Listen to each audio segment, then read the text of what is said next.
예, 안녕하십니까. 오늘은 사회디자인연구소 김대호 소장과 함께 우리 사회에서의 기득권 문제에 대해서 얘기 나눠보겠습니다. 곧바로 질문 들어갈게요. 네. 저는 우리 김대호 소장을 보면서 참 의아했던 것 중에 하나가 과거에 학생운동 열심히 하고 뭐 감옥도 갔다 오고 노동운동하고 이른바 운동권 진보 진영인데 그리고 뭐 최근 10여 년 동안 뭐 책도 뭐 여러 권 내면서 진짜 우리 사회의 참 굉장히 구조적인 문제 이런 것들을 깊이 들여다보고 주장도 많이 했는데 또 그런데 왜 의외로 과거에 같이 운동했던 진보 진영이라 할까 운동권 진영이라 할까 이런 데에서 상당한 또 비판을 받아요. 이상하지 않나요? 왜 이런 일이 벌어졌죠? 저는 민주주의하고 시장 경제는 네, 네. 이 자유롭고 공정한 어떤 경쟁에 의해서 굴러가는 체제라고 생각을 합니다. 예, 근데 유감스럽게 우리 어떤 진보가 예, 자유롭고 공정한 정치적 경쟁이 있잖아요. 예, 예, 이거를 거부를 했고요. 예, 예, 그 다음에 자유롭고 공정한 시장 경쟁이 있잖아요. 예, 예, 이것도 거부를 했다고 생각을 합니다. 예, 예. 시장 경제가 돌아가려고 그러면은 어쨌든 도전자들이 예. 막 그냥 도전을 좀 할 수 있어야 될 거 아닙니까? 그죠? 예, 예. 그리고 막 경쟁이 일어나야 될 건데 예. 경쟁이 일어나면은 기본적으로 뭔가 잃는 사람들이 생기게 돼 있어요. 예, 예. 그다음에 불안할 수밖에 없을 것 아닙니까? 예, 그죠? 예, 예. 거기에 대해 가지고 제가 볼 때는 진보가 어떤 알레르기 반응을 가지고 있었던 것 같아요. 예, 그러다 보니까 시장에서 자유로운 어떤 경쟁이 있잖아요. 예. 이거는 진보도 거부하고 보수도 거부하고.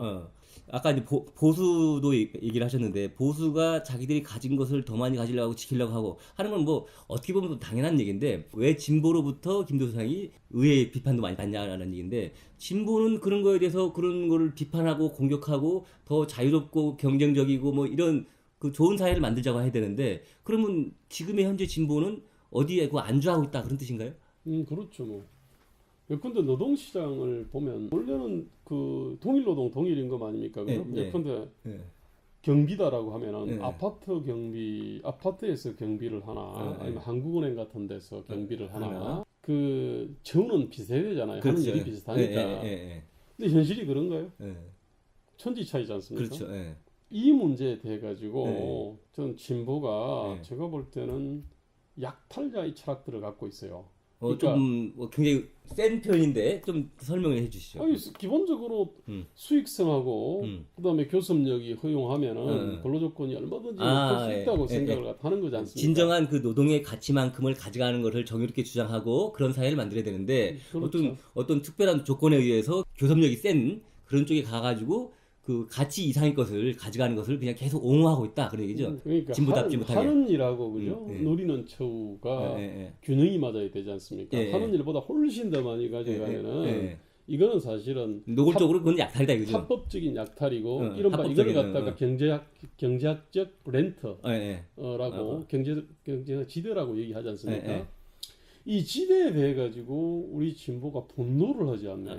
그러니까 거기에 진보가 어떤 일정한 세력이 돼가지고 그 세력이 가진 기득권이 된 것이 그걸 유지하려고 한다는 얘기죠. 그렇죠. 문제는 음.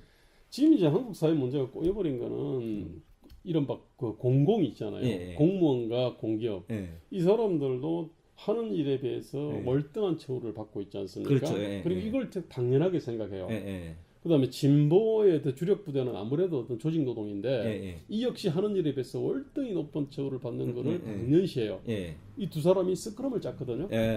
담합했다 이거죠. 그러면은 공공하고 진보가 음. 스크럼 짜면은 당할 자가 없어요.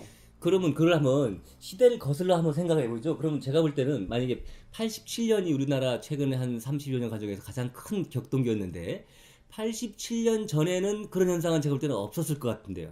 약했죠. 왜냐하면은 그 당시는 정치적으로는 독재였지 않습니까? 예. 그죠?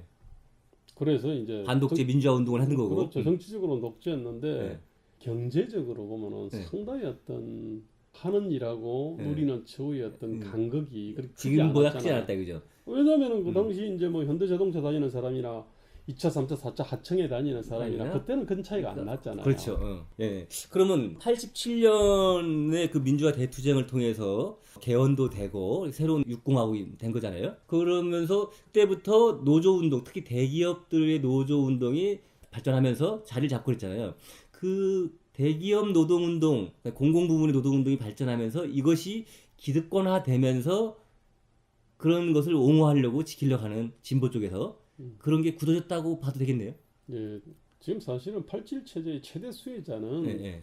공무원, 공기업을 포함한 네. 공공부문 종사자들하고 예, 그다음에 대기업, 재벌 대기업의 조직 노동 예. 이 최대의 수혜자잖아요. 예, 예. 다시 이제 정치 문제를 가봐야 되겠네요. 그러니까 아까 이제 87년 체제가 되면서 대기업과 공무원 노조들이 만들어지고 이분들이 우리 사회 전체로 볼 때 한 10%에 해당되는 기득권자가 됐는데 그럼 이 세력에 기반을 둔 정치가 지금 어떻게 보면 야당이라는 거고 진보 진영의 노조의 조직 노동에 기반한 그 야당이 그 어떻게 보면 또 기득권자가 됐다 정치 영역에서 그런 얘기죠. 그렇죠. 저는 이념 자체가 예. 하는 일하고 예. 좀 누리는 처우가 균형이 맞아야 된다는 생각 자체가 없었잖아요. 예, 예, 그다음에 권력을 행사하는 자리에는 예, 예. 그만큼 준비된 사람이 예. 들어가야 되고 들어갈 수 있는 시스템을 만들어야 된다는 생각 자체가 없었잖아요. 예, 예. 좋은 회사에서는 근로조건이 주르륵 올라갔고요. 예. 그다음에 원래 이제 경쟁력도 좀 있고 하니까 예. 하청이 1차 하청, 2차 하청이 있을 텐데 예. 이쪽에서 근로조건이 올라가면은 시장에서만 가져오는 게 아니라 예. 하청에서도 또 가져오지 않습니까? 예, 그죠? 예, 문제는 이런 식으로 30년을 갖다 계속 가다 보니까 예. 원청하고 하청 간에 근로조건의 격차가 엄청나게 커져버린 거 아닙니까? 예. 그죠? 그러니까 이제 대기업 노동자들 조직된 노조가 대기업 회사와 담합이 다투면서도 담합을 해서 1차, 2차, 3차 하청업체들로부터 많은 부를 부당하게 가져간다는 거고 그런 경제에서의 담합이 정치에서도 또 여전히 이루어지고 있다는 얘기죠. 그렇죠. 정치적으로는 우리 뭐 선거제도 자체가 네. 결선 투표 없는 대통령제에다가 예. 그 다음에 1등만 뽑는 소선거구제, 예. 단수투표제를 딱 갖고 있으면은 예. 이거는 무조건 양당 구도를 만들게 돼 있거든요. 예. 예. 그러니까 조금 더 그럼 구체적으로 설명을 해보죠. 그러니까 경제에서도 공정하고 자유로운 경쟁, 그 시장에서의 경쟁을 통해서 그 부가치를 많이 생산하는 기업, 뭐 노동자 이런 사람들이 대우받고 이렇게 가야 되는 것처럼 정치 영역에서도 그래야 되는데 사실은 그러면 다양한 정치 세력들이 자기의 그 이해관계 맞는 주장들 하고 그래야 되는데 지금의 현재 체제에서는 다양한 정당들이 그 서기가 어려운 선거 구도다. 그렇죠. 우리 소선거 선거제도와 문제가 그렇고 그다음에 결선 투표제를 안 하기 때문에 그렇고. 뭐 여당을 이기려면 꼭 연합을 해야 되니까 그렇게 하니까 그 군소 정당들이 존립할 수가 없다는 얘기죠. 이게 결론은 그러면 각급 선거에서 결선 투표를 통해서 다양한 의견이 후보가 나올 수 있게 하고 그다음에 정당도 소선거구제가 아니라 뭐 중선거구제라든가 중대선거구제나 아니면 정당명부 비례대표나 뭐 그런 방법을 통해서 다양한 의견을 수렴하는 정당들이 그만큼의 입지를 그렇죠. 가질 수 있는 표를 얻고 의석을 가질 수 있는 이렇게 받게 된다는 얘기네요. 네, 그렇게 되면은 이제 정치에서는 이게 자유롭고 공정한 경쟁이 되는 거죠, 그죠? 지금 양당 구도가 되면은 그 제일 좋은 거는 상대에 대한 어떤 공포와 정오와 분노, 혐오를 동원을 하는 방식이잖아요. 어쨌든 얘를 갖다가 발걸어 넘어뜨리면 제가 1등 하니까. 그러니까 쟤 아니야라고 말하는 거죠. 그러니까 빨간 물 뿌리기, 검은 물 뿌리기를 하는 거죠. 근데 만약에 이것이 경쟁하는 당이 만약에 4개, 5개 된다 그러면은 빨간 물 뿌리기, 검은 물 뿌리기 지들끼리 열심히 하면은 둘 다 망하겠죠. 그렇죠. 그 둘 망하고 진짜 국민들 편에서 국민들의 요구를 주장하는 그런 정당이 더 득세를 하겠죠. 그렇게 되면은 이제 상대방의 어떤 뭐 빨간 물 뿌리든 검은 물 뿌리든 발만 걸어서 넘어뜨리면 자기가 1등을 못 먹으니까 나름대로 어떤 생산적 경쟁을 하겠죠. 우리 김대우 사장님 보는 거는 우리나라가 주요 양당이 득세하는 그런 건데 이게 어떤 정치 체제로서의 양당제보다는 보수와 진보가 담합한 어떻게 보면 기득권에 담합한 측면이 더 크다라고 보는 거죠. 뭐 스스로는 열심히 싸우지만 본질은 본질은 담합이다 이거죠. 담합이잖아요. 왜냐하면은 이번에 중앙선관위에서도 정당 그 명부 비례대표적인 어떤 요소들을 이번에 좀 집어넣어 줄 것을 강고하게 보냈지 않습니까? 했는데도 지금 뭐 깡그리 다 무시를 했죠. 그럼 다시 처음 질문으로 다시 와보죠.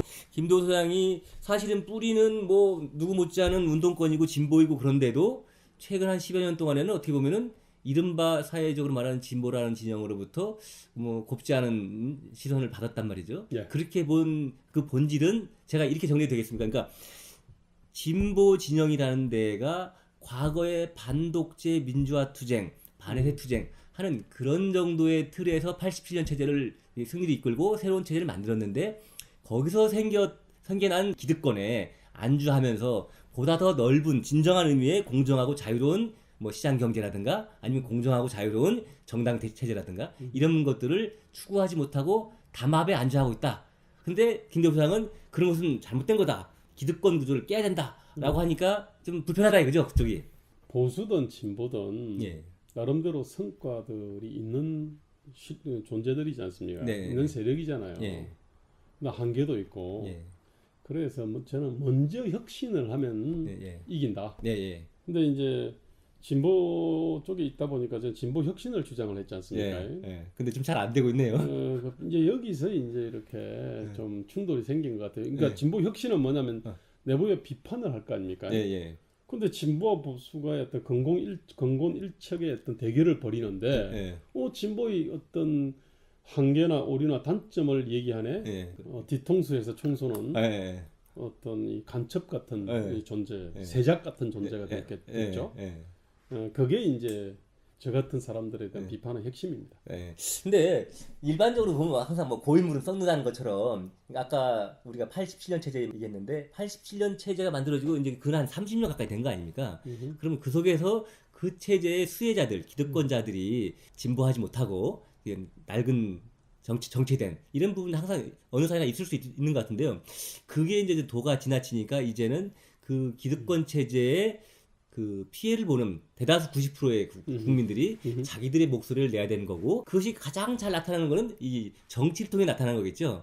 그러니까 이제 내년 총선이나 그 다음에 대선이나 이런 것들 통해서 힘들게 살고 있는 다양한 국민들의 목소리가 나올 수 있는 그런 정치 체제로 바뀌는 게 굉장히 우리 사회의 그 건전한 발전에서 굉장히 중요하다 이렇게 보시는 거죠. 그렇죠. 진보와 보수의 담합 체제다. 그래서 대한민국을 질식시키고 있다. 이 담합 체제는 민주주의하고 시장 경제에서 자유롭고 공정한 경쟁을 거부하는 존재들이다. 스스로 혁신하지 않으면 다 퇴출시켜야 된다라고 하는 그런 국민운동이 저는 일어날 수밖에 없고 일어나야 된다고 생각해요. 알겠습니다. 앞으로 우리가 이제 이런 이 기득권 담합 구조를 깨자라는 주제로 오늘은 좀 이렇게 좀 포괄적으로 이렇게 얘기를 나누는데요. 하나하나 각 부분에 들어가갖고 뭐 정치든 경제든 뭐 교육이든 그 부분에 다 투영된 거 아닙니까? 우리 사회 그렇죠. 곳곳에 그런 기득권 담합 구조를 깨자라는 취지로 이 방송을 계속 진행하도록 하겠습니다. 오늘 이상 마치겠습니다. 감사합니다.